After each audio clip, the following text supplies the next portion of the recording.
Bonjour, bienvenue à Vie et Miséricorde, c'est Ursule. On est le 13 janvier 2026.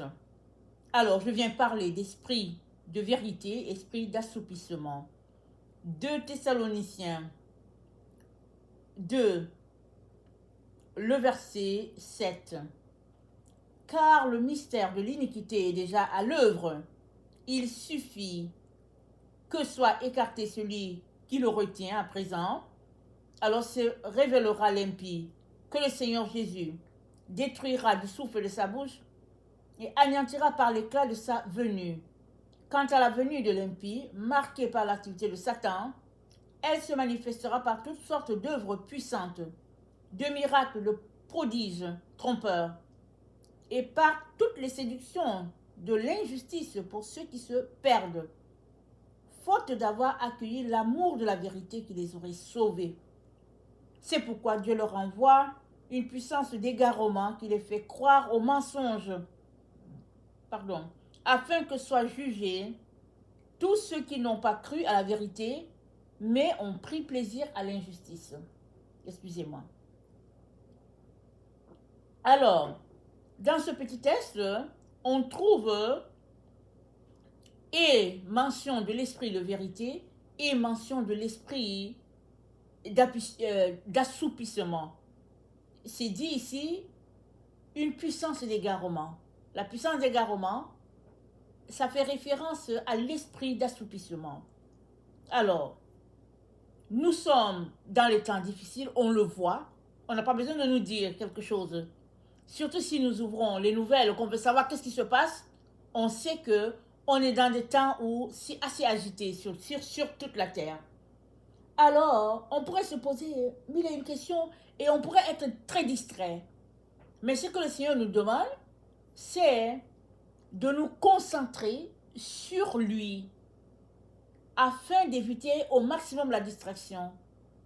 Et il est mention de ces temps-là un peu partout dans le Nouveau Testament et peut-être dans les prophètes comme Ésaïe, Jérémie, Ézéchiel et puis ceux-là qu'on appelle les petits prophètes. C'est mentionner ces temps de la fin dans lesquels nous passons. Et c'est un temps qui doit arriver. On vient de le lire dans une vidéo plus tôt où Dieu dit, parce qu'un jour de vengeance était dans dans mon esprit et c'était l'année de racheter, c'était l'année où je vais racheter mes élus.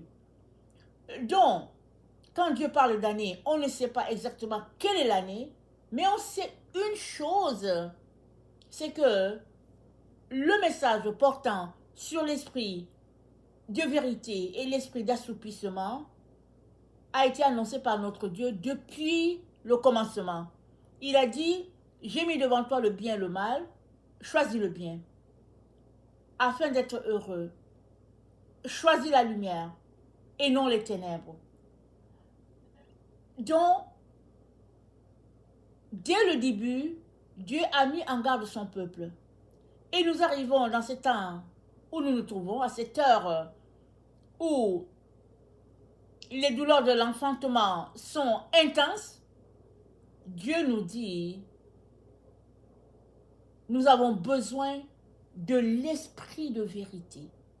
Parce que c'est dit, parce qu'ils ont, c'est dit, toutes les séductions de l'iniquité seront déployées dans le temps dans lequel nous sommes et plusieurs se perdront parce qu'ils n'ont pas accueilli la vérité ou bien ils n'ont pas aimé la vérité. Ils ont aimé les contrefaçons. Ils ont aimé la vie à double voie. Ils ont aimé se retrouver avec 2 maîtres. Et c'est dit que dans ce temps-là, l'esprit d'assoupissement sera relâché afin de faire la séparation entre 2 groupes. Et nous savons que l'assoupissement, c'est un sommeil. Alors, le sommeil peut être un sommeil dû au fait qu'on se désintéresse des choses de Dieu, parce qu'on est juste porté vers les choses du monde, ou bien le sommeil peut être dû au fait que On a tout simplement dû au fait que on n'a tout simplement pas donné notre vie à Jésus encore. Ou bien on lui a donné la vie, mais à notre manière. Voilà pourquoi le Seigneur nous intéresse là où nous sommes, à tout donner à Jésus. Afin que son esprit vienne habiter en nous. Et parce que son esprit est en nous, c'est lui qui va nous révéler les choses qu'on doit savoir dans ces temps où nous nous trouvons, afin de discerner tout ce qui se passe autour de nous. Parce que c'est dit que dans ces temps où nous nous trouvons, beaucoup de miracles seront déployés, mais des miracles faux, des miracles répandus par la puissance satanique. Et ça, c'est pas nouveau, parce que Moïse, quand Dieu lui a dit, va voir Pharaon, afin que Pharaon libère mon peuple, Moïse est venu, il a lancé le bois que Dieu lui a donné, le bois qu'il avait en main. Il est venu devant Pharaon, il a lancé le bois est devenu le serpent, lequel serpent est venu avaler tous les serpents des magiciens de Pharaon. Parce que Dieu voulait démontrer à Pharaon que lui, Dieu, était plus puissant que ses magiciens. Et quand on regarde les 10 plaies que Dieu a appliquées à l'Égypte, ces 10 plaies sont remplies de sorcellerie, de magie, de toutes sortes de pratiques occultes. Et à chaque étape, Dieu a démontré à Pharaon que lui, Dieu, il était au contrôle de la situation et il était au-dessus des dieux d'Égypte. Aujourd'hui encore, c'est pareil.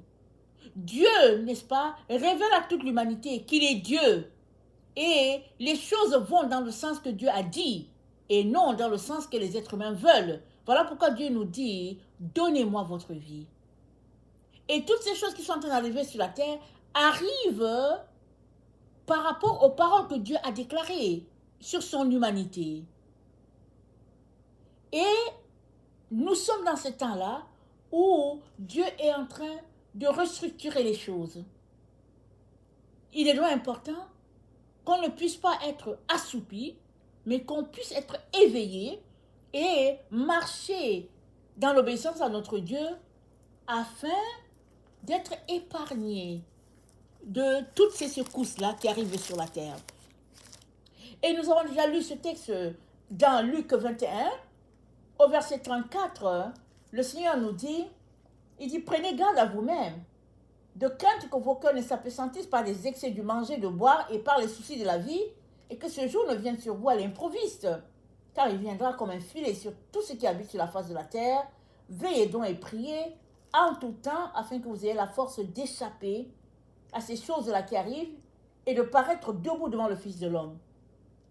Qu'on ait la force d'échapper. Pourquoi Dieu parle-t-il de force? Il parle de force parce que on est dans un temps où la volonté de Dieu va à contre-courant de tout ce qui se passe dans la société. Il fut un temps où les gens respectaient les uns les autres, ils respectaient Dieu, ils avaient une tenue agréable, mais maintenant ce n'est plus comme ça. Et notre Dieu nous a avertis. Il a dit, dans les derniers temps, les gens seront fanfarons, amis de l'argent, désobéissants à leurs parents, irréligieux, irrespectueux. Ça dit, c'est une génération opposée carrément aux choses que Dieu nous a appris à l'origine. C'est pas pour cela que nous devons aller dans le sens de ce que la société veut. Nous sommes appelés à tenir. Voilà pourquoi ça parle de tenir debout. D'être trouvé debout. Il est donc important que, alors que tout tend vers les choses des ténèbres, vers les choses qui intimident, vers les choses qui font peur, il est important que on puisse recevoir le Saint-Esprit de Dieu afin qu'il vienne nous transformer. Alors, as-tu reçu le Saint-Esprit? Si tu n'as pas reçu le Saint-Esprit, il te suffit de demander, Seigneur, donne-moi le Saint-Esprit afin que ta vérité demeure en moi. Et il va te l'accorder. Parce que on devient enfant de Dieu par le Saint-Esprit qui est déjà en nous, on a cette dose du Saint-Esprit qui est en nous, cette lumière qui nous permet de devenir enfants de Dieu, mais on a besoin de grandir dans le Saint-Esprit afin d'en être baptisé et de marcher dans les choses que Dieu a pour nous, parce que le temps dans lequel nous sommes demande cela, requiert cela. Et Dieu ne fait exception de personne. Nous en avons besoin. Le Saint-Esprit, nous en avons besoin. C'est lui l'Esprit de vérité. Parce que nous sommes dans un temps où il y a beaucoup de contrefaçons, des fausses vérités. Et si Dieu ne te révèle pas qu'il y a quelque chose, tu peux prendre la fausseté pour la vérité. C'est les temps dans lesquels nous sommes, c'est les temps qui ont été prophétisés. Mais, tous ceux-là qui se tourneront vers Dieu pour l'appeler au secours, Dieu leur donnera de discerner et d'échapper au filet mis en place dans lequel les gens sont supposés tomber dedans. Mais Dieu veut nous épargner cela. Alors il nous dit que parce qu'ils n'ont pas aimé l'esprit de vérité, alors à la place, ils se retrouvent avec l'esprit d'assoupissement. Un esprit qui égare, un esprit qui fait dormir, c'est-à-dire un esprit d'ignorance, un esprit porté vers la somnolence, un esprit porté à s'intéresser aux choses du monde. C'est ça. Mais crions à Dieu pour qu'il nous aide à nous concentrer, à nous accrocher à notre Dieu. Parce que plus tu es porté vers les choses de ce monde, plus tu te désintéresses. Plus tu es porté vers les choses de Dieu, plus tu t'intéresses à demeurer dans sa présence. Je viens donc nous encourager à aimer la présence de Dieu, à soupirer après sa présence, à le chercher, c'est-à-dire à nous accrocher. À nous accrocher. Ne tolérons pas le mal ou le péché de quelque façon, quoique c'est là et que ça lutte contre notre nature humaine. Faisons la guerre, n'est-ce pas, à la chair, et cela se fait par le Saint-Esprit en nous. Parce que le Saint-Esprit en nous va nous donner d'aimer les choses de Dieu, de soupirer aux choses de Dieu et de laisser tomber les choses de ce monde qui sont là pour nous distraire, pour nous éloigner de notre Dieu. Et ces temps, c'est aussi des temps qui vont passer. Amen, c'est des temps qui vont passer. Mais d'ici là qu'ils passent, accrochons-nous à être trouvés unis à notre Dieu pour saisir les messages qu'il a pour nous, pour recevoir ce qu'il veut nous révéler, parce que c'est des temps intenses, brouillés par les épreuves de notre monde. Que le Seigneur bénisse sa parole et que nous puissions ne pas nous décourager, mais créer des moments supplémentaires pour prendre du temps avec Dieu, encore et encore. Amen. Soyons tous bénis et que sa joie soit notre force en ce jour. Amen. Alléluia.